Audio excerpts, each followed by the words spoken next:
Today we are in the second to the last part of the series as this church is doing with the Lord is. In the past 6 months, for almost 6 months, we have been dealing with the Lord is. As every Sunday we try to explain as to who God is. And today we will be conversing on the Lord is my rock.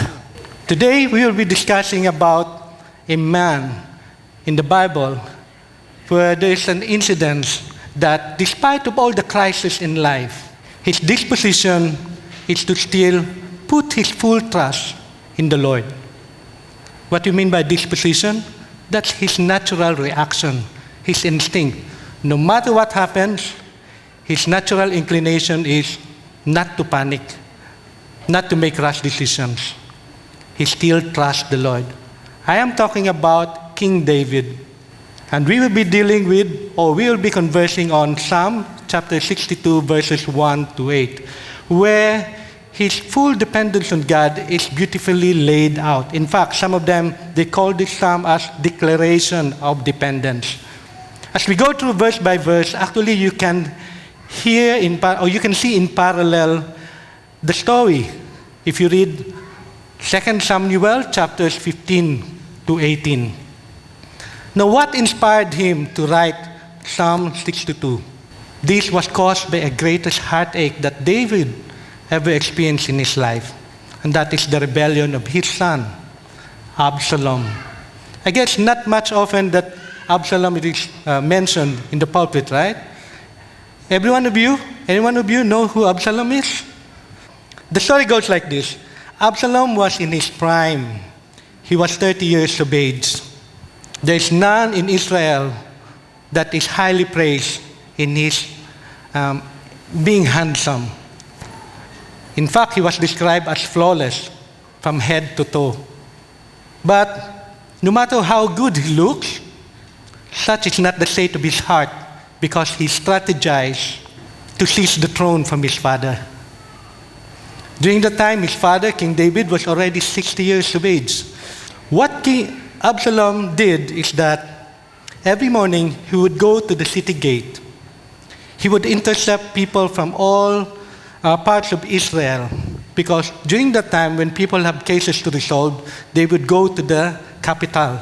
During the time it was Jerusalem to lay the matter before the king for the king to resolve the case. But this time, Absalom intercepted them. He would project a position of power and authority. There would be many bodyguards before him, riding a chariot with many horses. And there he would settle the matter for them. So by doing this, he won the hearts of the people of Israel. So that means King David became remote and out of touch. Right? He did this for 4 years, 4 whole years. And then Absalom thought to himself, maybe this is time. So what he did, on the pretext of offering sacrifices to the Lord our God, their God, he asked permission from his father, King David, that he be allowed to go to Hebron, the former capital, to offer sacrifices. So along with him goes the 200 invited guests. The 200 invited guests, they do not have an inkling that there is conspiracy. So ingat po tayo pag nag-iimbita sa atin, no? Hindi sinasabi kung ano okasyon, baka masangkot tayo sa gulo. So along goes the 200 guests with Absalom. And with them, he also invited Ahithophel. Ahithophel is the closest counselor or the wisest counselor of King David. Same time, Absalom also sent messengers, secret messengers all over Israel and told them that when the horn is blown in Hebron, Absalom is proclaimed the king. And so it went on. It happened. Absalom was successful to proclaim himself as king. The news reached Jerusalem. David's officials said, we must stand our ground. We must show them that we are the anointed ones. That we are with the anointed king. Ano pa yung ibig sabihin ng anointed king? Before David, there's only King Saul. Who anointed King Saul? It was Samuel. But then again, Saul disobeyed God. So God took the throne away from him and gave it to David. King David was also anointed by Samuel. But who is this Solomon? Who anointed him? Who proclaimed him as king? So that's the reason why the officials of David decided that they stand their ground, fight against them. But guess what? David did not think the same way as they did. He said to himself, I will lay the matter to God. Remember, King David is around 60 years old by this time. That means for the past how many years, David have had a relationship with God. That whenever he make decision, he always consult God. That's why in the life of in the story of King David, there is one thing that we need to remember. Along the way, we will learn many things about him, but one thing that we need to remember for today is that when life gets shaky, rest in God, who will never be shaken. What is the term shaky? I am referring here to the crisis that David is experiencing, the sudden crisis, the sudden jolt. Suddenly he was taken out of his comfort zone, and that is the rebellion of Absalom against him. So back to the story, he did not think the same way as his officials did. To himself, he said, I wait quietly before God, for my victory comes from him. He will wait quietly for God to tell him what to do. For my victory comes from him. Victory in the sense that for the past how many years, for the past how many encounters he had, he always come out victorious. I could remember 4. The first time was while he was still a shepherd, he protected the sheep against a bear and a lion. The second one was while he was a new recruit to the army, and he won against the Philistines giant named Goliath. The third time, he was protected by God, emerged victorious also while he was being pursued by King Saul and his men. The last time is that while he was still king, the neighboring countries tried to conquer him, but they never succeeded. So that is why David can say that his victory comes from God. He can say that God alone is his rock and his salvation, his fortress where he will never be shaken. So David and his men prepared to leave the city. Just as David said that he will not fight, for him the best way to do is just to leave. And so, while they are about to leave, together with them are the Levites, and with them they carry the Ark of the Covenant. As soon as everybody passed out of the city, and the Ark of the Covenant was lifted up to follow them, King David turned back to them and told them, return to the city. Now, everyone who knows about the Ark of the Covenant, they knew that the Ark of the Covenant represents the presence of God. Now, if you live without the Ark of the Covenant, what does that mean? That the Lord, your God, is not with you. Yet, David told them, go back to the city. What does this mean? It only means that David is more confident about his relationship with God rather than things of God. You see the difference? Okay, classic example. The way we are now. You are already a Christian.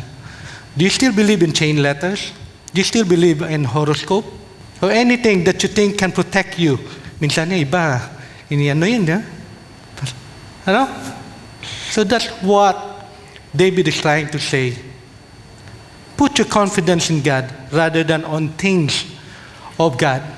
So many enemies against one man, all of them trying to kill me. To them, I'm just a broken down wall or a tottering fence.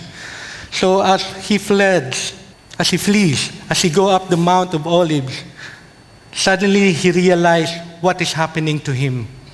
He remembered about his son, Absalom. He remembered about the 200 guests with him. He remembered his closest advisor, Ahithophel. And then all the tribes of Israel Suddenly they are one, and all of them are against him. It's like him against the world. So such is what is the overwhelming emotions that is running in David's mind during that time. That they are all ready like a mob to run down a wall. And as he continued to recall about this, he also remembered how every other day or weekly, the good old times with them, drinking, eating, banqueting, all of them, they are pretending loyalty, when in fact they are planning treachery. So some kind of people are just like that. Be wary of those people. Ito yung mga sinasabi natin, natawag nating doble cara. They are the deceivers. They are the hypocrites.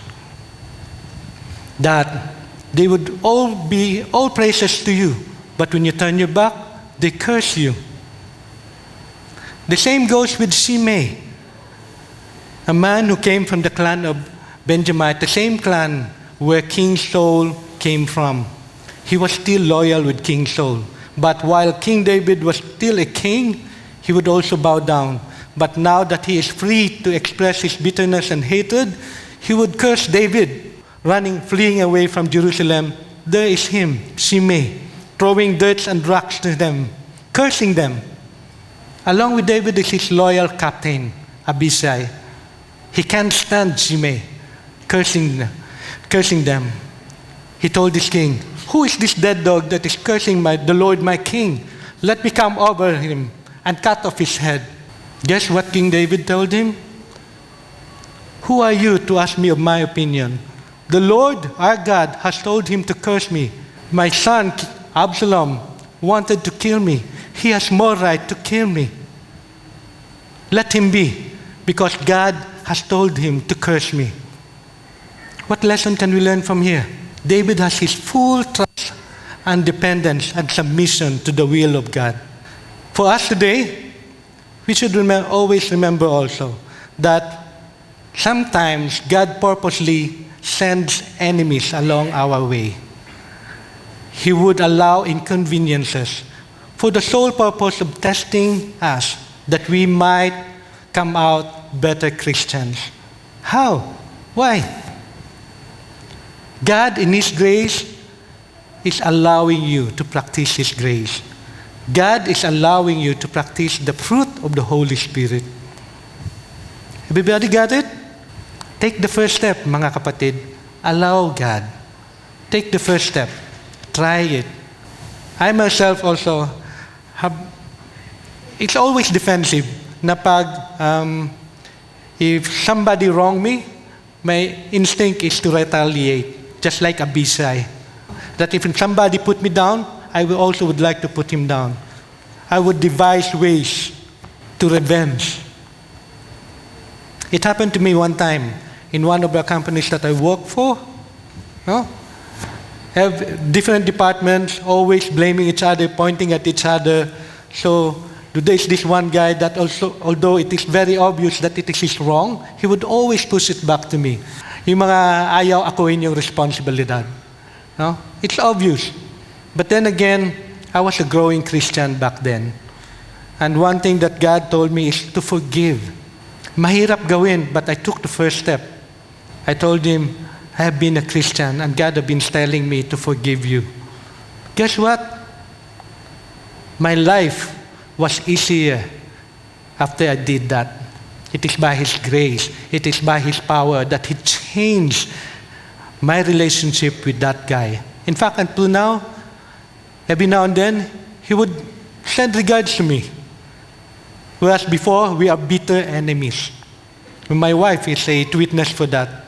So, mga kapatid, if only you allow God to work in your life, you will see the power, you will see the difference. It is only us ourselves that limit what God can do. So the more that David dwells upon God, the more that he realizes as to who God is, the more he realizes the greatness of God, and the more that he realizes, the greater is the calmness of his heart. Over and over again, he would say that the Lord, his God, is his rock, his salvation, his fortress. What does he want to say? that God is his strength, his deliverer, his defender, his protector. As he dwelt upon this, the more that he realizes what God can do to his life. I want you to remember, and I want you to know, that no matter how great your trouble is, our God is still greater than your greatest trouble.